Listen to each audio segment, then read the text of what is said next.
Welcome back to our little podcast where we talk about the occult, the supernatural, and the most sensual of magics. Hey y'all, we're here again with the lovely Diamond, aka Psychedelic Chola for all you IG followers. So how you been, girl? I've been cool, man. What's up with you? Just vibing, working on this podcast with the bestie over here, and we had some more questions for you. Today's topic, we want to talk about what is sex magic? It's been a thing that some people have been hearing. What is it? Why would we use it? Dish. Okay, well, sex magic is basically any type of sexual activity, and it's used in spiritual or ritualistic pursuits. So just recently I heard people call it also by the name of mindful masturbation. So essentially it's all about focusing your energy, the sexual energy that you create, and basically focusing that vibration to manifest things. Does that make sense? It does. Because you would be, if you've had some really, really good, like, you definitely are vibrating on a whole new level. Right. So, if you believe that everything is energy, right? Mm-hmm. Everything is has a vibration, has an energy. And we're electric beings. We're literally walking electricity. When we are just mindlessly walking about doing our daily tasks or whatnot, we're shoving out energy into everything that we do, right? Consciously or not. But when you focus that energy on just one thing, if you're able to do that, it becomes very powerful during the midst of sex. Because that energy is like top tier energy. Like There's nothing more powerful that you could physically engage in than sex, besides meditation, mindful conversation with the like-minded individual, et cetera. But sex magic in particular is so powerful because of that energy that's created during the sexual exchange. That's why it's so powerful. That makes sense. I feel like sometimes when you're in the act of sex, it's sometimes hard to mentally completely be in the act sometimes. Oh, for sure. Sometimes you can just be pulled out of the mood because you're not feeling confident about yourself that day. Yes. Maybe feeling a little gassy. I don't know. Right. Well, to that I say there's like anything in magic or in any tradition, there's levels to this shit. You know what I'm saying? Mm-hmm. So sex magic is no different. There's levels to sex magic, and I'll outline those for you so you understand.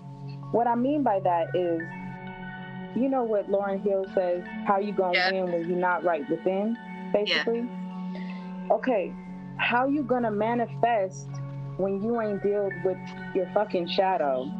Like there's work that should be put in, and some of that work to get your manifestations to work for you is by working on yourself. And how you can use sex magic to do that is by first loving on yourself.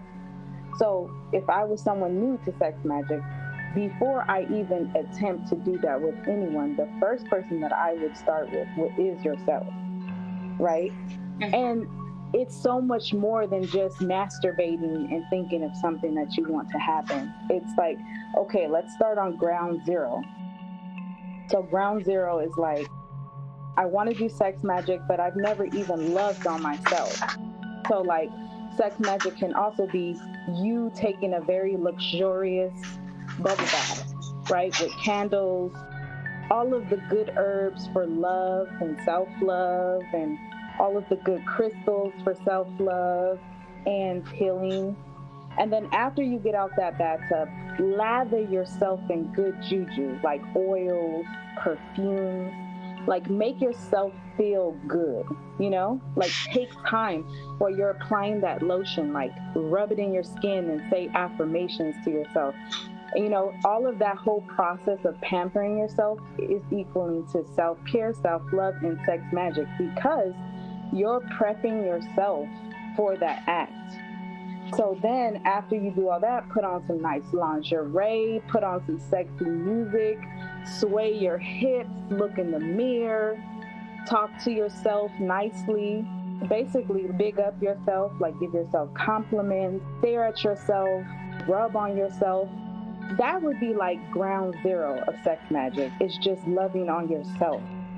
Going back to what you said about shadow work, it is heavily important to do before you do any other thing in terms of your magic, and especially in this case because a lot of people have been sexually abused at some point in their life, and they lose the power in that part of themselves, and there's blockages. Even if you go one way or another, sometimes some people are more promiscuous than others. It all comes down to healing that wounded part of yourself, and it's very difficult to do. Yes. And part of like what I was saying about the whole bubble bath, the rubbing on yourself, the affirmations, looking in the mirror, there's another term for that. It's called mirror work. And it's very powerful in helping heal those type of traumas. So like if you have been sexually abused or have any trauma related to your body, you know what I'm saying?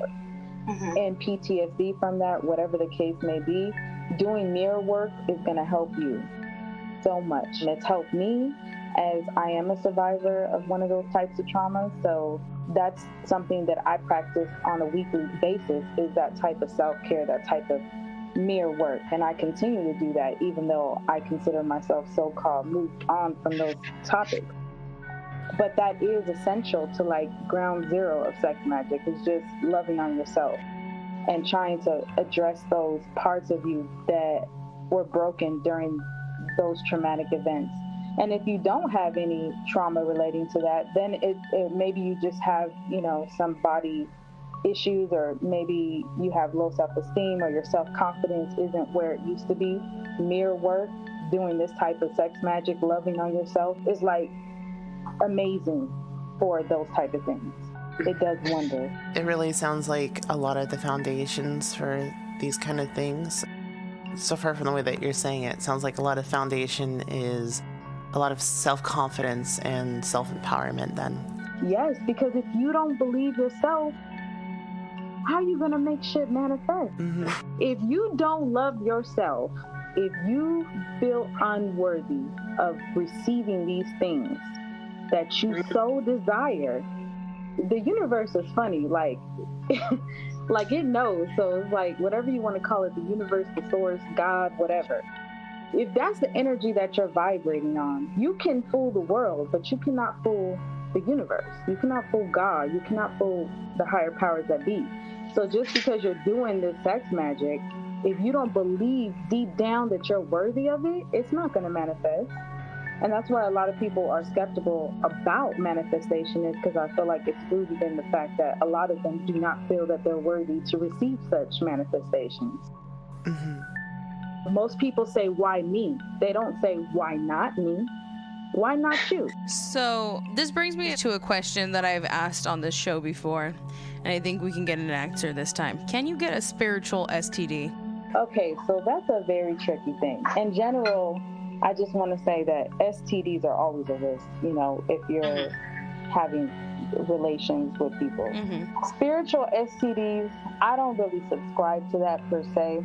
What I will say in general is that if you are engaging sexually with many different partners, I need you to understand that you need to cleanse more often than other people. Because here's the thing about, and I'm all for sex positivity and all that, and sex workers and all that, so don't take it like that. But what I'm saying is we are so easily now in these days and these times, we're so easily persuaded that we don't want to be around bad energy. We would not go somewhere if we knew that there was bad energy there, right? Mm-hmm. Because we would feel like if we went over there and been around the bad energy, it would somehow transfer on us and we could have that bad energy on us just by being around said people, right? We all agree to that, right? Yeah.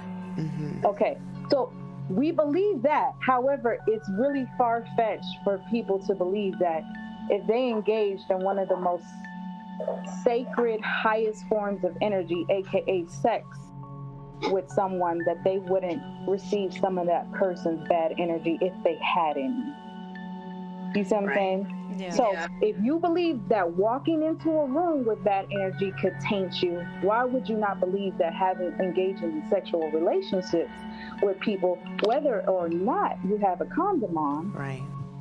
whether or not you have some type of protection, it doesn't mean that you're not, just because you didn't get pregnant, just because you didn't get an STD, doesn't mean that that person's mal de ojo, that person's curses, that person's generational curses, that person's issues or energy that they cultivate on a daily basis did not rub off on you. It's just facts. If you believe that about a room, you have to believe it about someone's room. You know what I'm saying? Mm-hmm. So what I would say in regards to that, I would say spiritual STDs. It sounds so like party favorites, you know, like funny, but it's a real thing in a sense that whatever that person has on them, like if they're a negative person, if they got bad shit going on, whatever the case, bad juju, maybe someone threw a hex on them, whatever you believe, right? Or maybe just their karma. Right. You don't want to believe that that could rub off on you? Come on now. It's the same thing as walking into a room with bad energy. They're entering you with that bad energy, or you are taking in that bad energy, whichever way. So going back to spiritual STDs, if I was a person who was engaging sexually with many different souls, I would just cleanse. You can do yoni steams, you can do a baño blanco, you can do whatever type of baño, whatever your spiritualist prescribes or whatever you know to be cleansing, do that and keep it pushing. Sage your house, smoke your house out if you have lots of people around. That would be how I would consider spiritual STDs to be. It's just taking in someone's bad energy. Right. And how you protect yourself by it. I'm not saying not to engage with multiple people. Just if you are, just know that you need to cleanse. Just like you would wash your ass afterwards, Mm-hmm. wash your aura. I mean, I'm definitely a person where it's like hoe is life, but as I'm like in my 30s, not only am I'm older, but I'm more spiritually grounded and set. Mm-hmm. And now I can, you know, while I still have that like promiscuous side to me, like, I kind of observe people now. If I don't feel like their aura is right or their ideals don't even like align with mine, I just can't. I'm like, you look good, but I think it's all just a front. It's just a pretty package. You probably really suck in bed. I love that we're best friends. Like, she's so Demi and I'm like, hoe is life. Yeah. I'm just uncomfortably Demi. I don't know. For real, like, you know, like I like I said, hoe is life, but and I don't have no issues with that. But I just say, like, well, like with anything, if you wear black tourmaline and you sage and you do all of these things to protect yourself that way too. Just because you don't get pregnant and you use the condom doesn't mean that something didn't transfer on you. And I imagine it's probably just a matter of self-care too, just to, you know, just be making sure to kind of always cover yourself. I mean, in any engagement. No, I definitely felt like back in the day when I didn't have a good judge of character, like a lot of that like shit contaminated my energy fields, and now that I've kind of just cleansed them out and I am more picky, if people will, right? It's just because of those reasons, and it's not like a modesty or purity thing, it's just a what's good for me thing. Who are the type of people who I really want to give my energy to like that. Right. One other thing I wanted to say about sex magic too is that you don't have to have a partner. Mm-hmm. You know, that was one of your questions that I wanted to really focus on, because a lot of people think that they have to have a partner to do sex magic, and that's just not true. you can do it by yourself. Like I was talking about earlier with the bubble bath and the lotioning yourself with oils, etc. That's your foreplay into the act by yourself. It's not dangerous, and we're talking about spiritual STDs, and I was thinking about, like, that's really the only danger that there is with sex magic. It's not dangerous at all, only if you're receiving some bad energy from someone. But of course, doing it by yourself, it's just you. So you just have to make sure by doing the work on yourself that when you do the sex magic, that you are all in, you're all focused on your intention, but you're also pleasuring yourself and loving on yourself to the highest degree. Make yourself a playlist. A playlist is definitely needed there. Yes. And that's another thing, like, have fun with it. Put on the music, put like candles, burn incense, make it a whole thing. And there's no wrong or right way to like set up a sex magic ritual room or whatever the case, however you want to do it. Some people go all out. Some people just lay on the bed and do it, you know, any time of day. If you want to align it with the freaking planets of the week or the planetary hour or the numerology, like, okay, at 2222, I'm going to start doing my sex magic in the hour of Venus, because Venus is the planet of love. You know what I'm saying? Like, yeah. However you want to do it, there's really no one can be like, you did it wrong.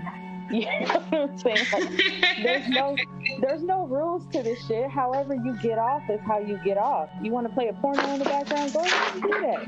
Try to individualize it. Don't just go off of what they said on Google. Don't just go off of what I'm saying.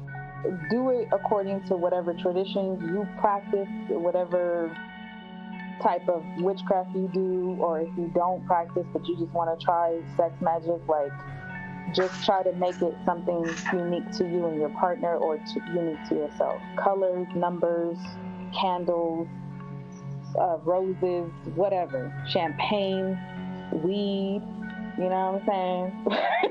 It's also too what stimulates you, because not everybody gets off in the same way, because some women don't like, you know, they don't like finger touch. That's why I liked about Big Mouth.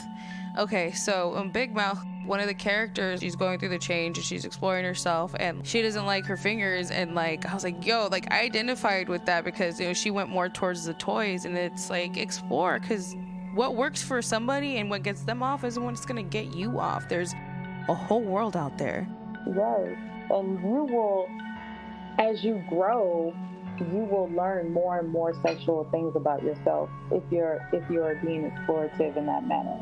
Like, whatever you think you like in your 20s, you might expand vastly in your 30s, and then by 40s you might be on some way other stuff. So it's just like everything else. Learning your sexual desires and your sexual aptitude is a lifelong process, and it's going to change as you age. I know, like me, I'm way more freakier in my 30s than I was in my 20s. Yeah.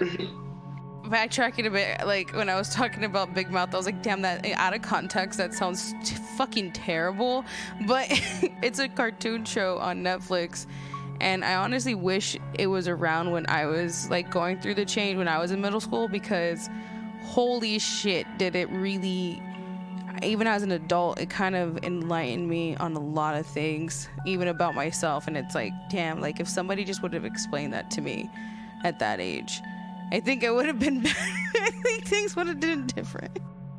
On what you're saying about people being a lot more open as they age, I always kind of find it funny, because I remember like when I was like between like 18 and 20, just some of the people that I knew were just so shocked at the most simple things. And now in my age, whenever, you know, like I have a partner and they're just like, handcuffs, that's pushy shit. I don't know. It's just kind of like, it's interesting just how people open up as they just kind of just become more experienced. Yeah, and then you know what another thing is? I don't think a lot of people take this into consideration, but like a lot of, you know, being freaky or having good like sex, a lot of it deals with chemistry. It is chemistry. It's about you and your partner's chemistry. So just because you have bad sex for days, months, years with someone, or the chemistry is just not there, you might feel like you're just so out of the loop, you're not in your greatest confidence because of it, whatever. You can go to another partner and have amazing, explosive, passionate, just top tier sexual relations with this person, and and then just everything changes for you. So it's all about chemistry. It's like, that's why I laugh when people are like, oh, good pussy, good dick. Well, it wouldn't be good pussy or good dick if you didn't have chemistry with that person. Yeah.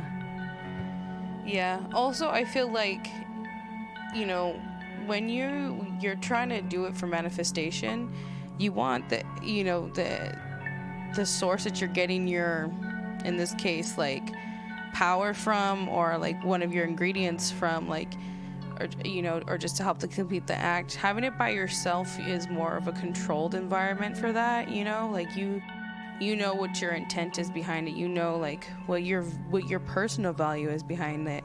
And I feel like if you are going to do that with a partner, you better make sure that person has the magic for it, has the power for it, which raises another thing. It's about consent. Like, I wouldn't be doing sex magic with somebody without their consent. Imagine you're having sex with someone and they're just like thinking about something that they want you to do, and you have no idea that this is happening. And then so you guys engage, and then this person is manifesting you with you. Like, that's kind of fucked up. Like, don't be shady. You know what I'm saying? You can literally be fucking someone, like, let's say the girl wants something from the man, or she's trying to get him to do something for her, and she's thinking about it, and they're fucking, and they get to the climax, and she shoots that out. It's automatically going to have some dominion over him because he was involved in it, and she was trying to manifest him while doing him. It's like taking somebody's boxers and putting some work on it, unless it's a good thing. If your dude don't got a job and you're like, shit, he needs to get a fucking job, you're focused on that during sex, then hey, go ahead, help him get a job. We have been talking about sex magic, and something I want to talk about goes more into the astrology realm of things. Can astrology tell you about a person's sexual drive and their love language? Absolutely. How so? Sexual astrology is like a real thing. Studying the natal chart specifically for that, it's actually one of my favorite things to do. So for love language, you would want to look at their Venus placement, and to find out like how high their sex drive is, or their kinks, or what makes them tick, their sexual taste. You would look at their Mars, because Venus, obviously, we know, is the planet of love. Mm-hmm. And Mars is related to learning what makes someone tick. Love and war. Yeah, those would be the two planets that you would want to look at. And Mars is a very passionate planet. So that's why you would look at the Mars planet for that, for the sex drive. In general, Venus or Mars in Gemini, or even like a Mars in Scorpio, is well known to have like a high sex drive. Even like someone's libido can be predicted based off of their star lineup, like for real. So basically those would be the two planets that I would look at like right away. Like some people, when they meet someone, they'll look at the sun signs. That's cool, whatever, but you need to really look at the Venus placement to know if your Venus and that person's Venus are gonna collide or not. And also just knowing, like for me, I'm a Venus and Leo, right? So I have a lot of Leo placements, and my Venus is in Leo, so it just magnifies that energy. I like to be doted on. I like to be worshipped.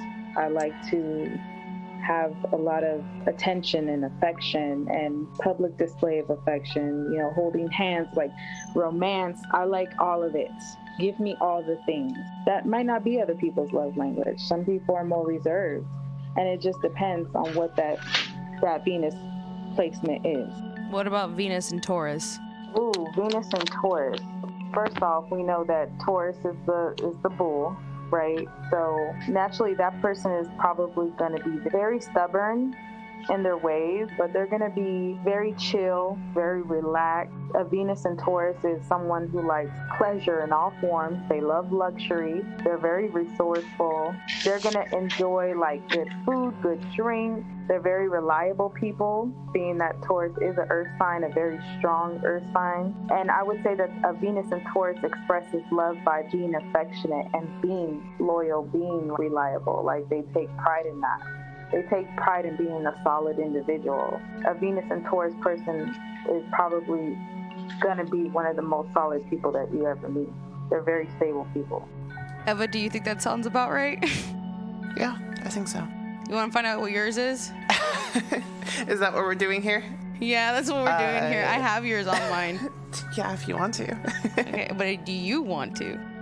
Yeah, sure. Okay, hold on. Let me pull yours up right now. So she's a Gemini sun, a Libra moon, me and her have the same moon, and then an Aquarius Mercury. Okay, what about her Venus? Her Venus is in Aries. So a Venus and Aries, woo.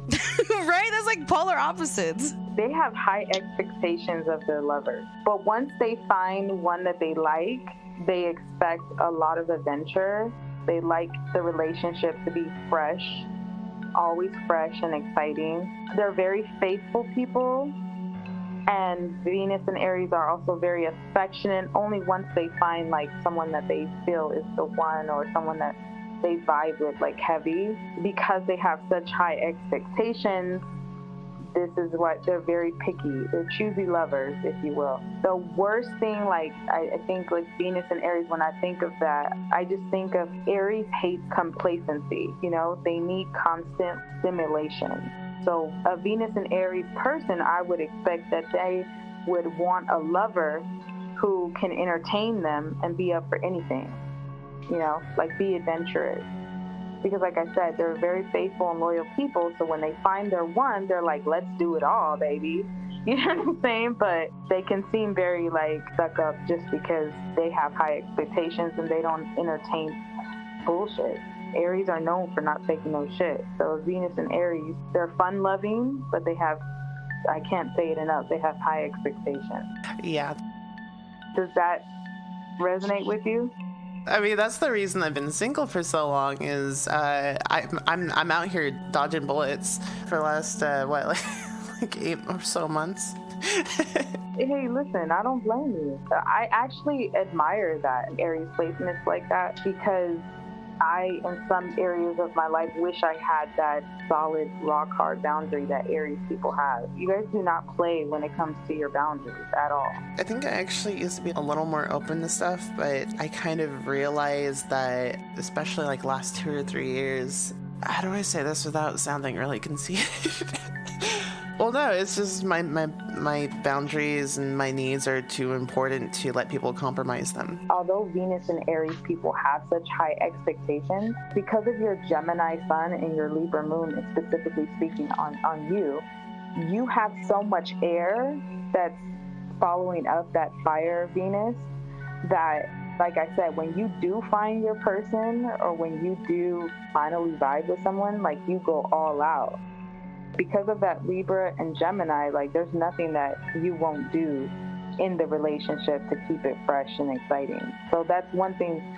That's one way to look at that placement. Is like, yes, they have a brick wall, but shit, once you get through that brick wall, baby, it's fucking Willy Wonka land. I can contest to this because like I used to bug her. Like she didn't think we were gonna be friends. She thought that she was never gonna see me again, and then like, haha, tricks on you. Now we're here. And it is fun to be her friend because she gets some like, you know, little tricks up her sleeves where like, you know, now we're here. Now we're doing a podcast. I love it. Thank you for taking the time to speak with us about this. We look forward to having many more episodes with you in the future. It was great. Oh, it's always a pleasure to work with y'all and to vibe with y'all, and I look forward to many more as well. That was a blast. I love that. That was just really interesting and super fun to just talk about. These conversations need to be had so everybody can fully take advantage of this type of stuff. Yeah, and I think a lot of people are they grow up with sort of viewing it as such an overly sensitive topic, and I think it's something that if people become more comfortable with, just being able to say the word sex like it's no thing and just be comfortable with it, people can just become more comfortable with themselves. Sex positivity, isn't that what they say? Yep, I'm all for it. Thank you so much for being here with us. Thank you. I just want to take a moment here to very quickly say thank you to a few of our Patreon supporters. You guys make our lives so much easier, and you make being able to work on this podcast and keep producing things possible. So thank you to Rutapillar, and thank you to Kaylin Matthews. You guys are amazing. And until next time, bye.